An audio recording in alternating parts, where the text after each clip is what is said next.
Si je pars du principe que vous avez compris ce qu'est une variable et qu'elle doit être typée, je me dois maintenant de continuer en vous disant comment créer ces fameuses variables.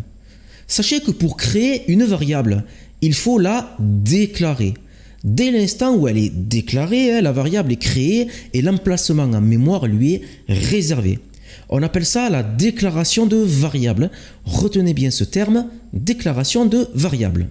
Je vais vous dire comment les déclarer ces variables, mais juste avant nous allons faire une toute petite chose. On va se mettre ici au tout début du module 1, donc moi j'y suis déjà, si vous n'y êtes pas, vous allez au tout début du module 1 et on va commencer notre module en écrivant la ligne option explicite, comme ceci. Cette ligne option explicite a pour effet de rendre la déclaration de variable obligatoire pour toutes les procédures et les fonctions qui se trouvent dans ce module. Car avant d'utiliser une variable, il faut d'abord la déclarer, il faut la créer.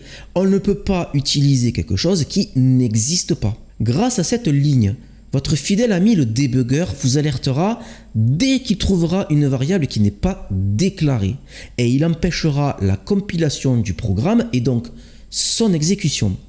C'est radical, mais au moins comme ça on s'assure qu'il n'y aura pas de problème. Votre ami le débugger est peut-être un peu dur avec vous, mais c'est pour votre bien. On va donc déclarer notre première variable. Ce que je vais faire avant, c'est que je vais faire un petit peu de ménage dans tout ça. Je vais supprimer là, toutes ces procédures et ces fonctions. Je conserve la sub VBA, je la laisse comme ceci. Comme ça, on y voit plus clair. Pour déclarer une variable, il nous faut d'abord saisir le mot-clé dim, suivi d'un nom. Je vais mettre nom de la variable.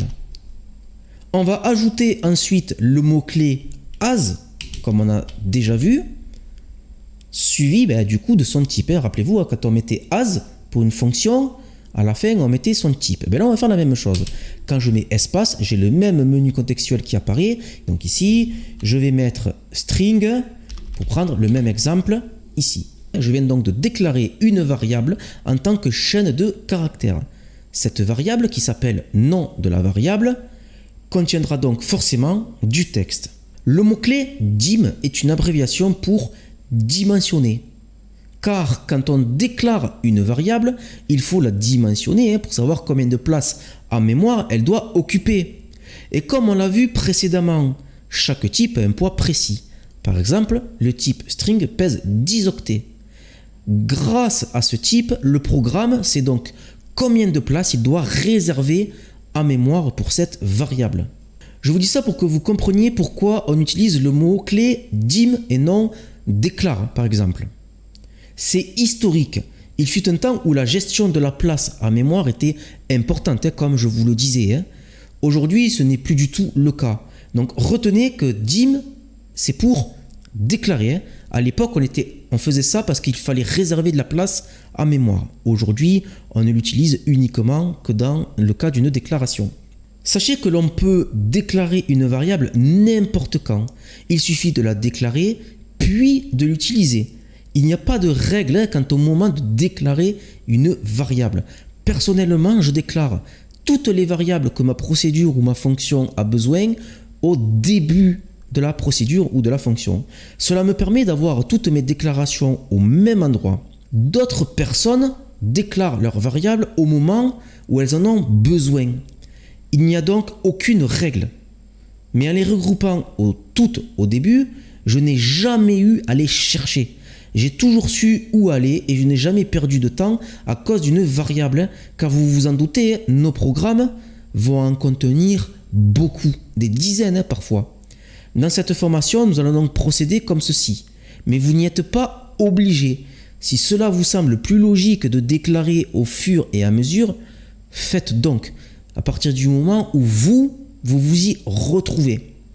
Encore une fois, moi, à titre personnel, j'ai toujours fonctionné comme ceci et ça m'a toujours grandement aidé. Je déclare toutes mes variables au tout début.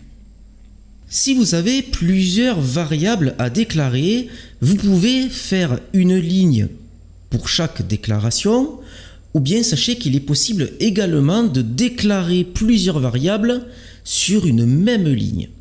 Pour déclarer plusieurs variables sur une même ligne, il faut que toutes les variables que vous déclarez sur cette ligne soient de même type. Par exemple, si vous avez plusieurs variables de type string et plusieurs variables de type integer, vous pouvez faire que 2 lignes. Une ligne pour mettre toutes vos variables de type string et sur une autre ligne, vous déclarez toutes vos variables de type integer.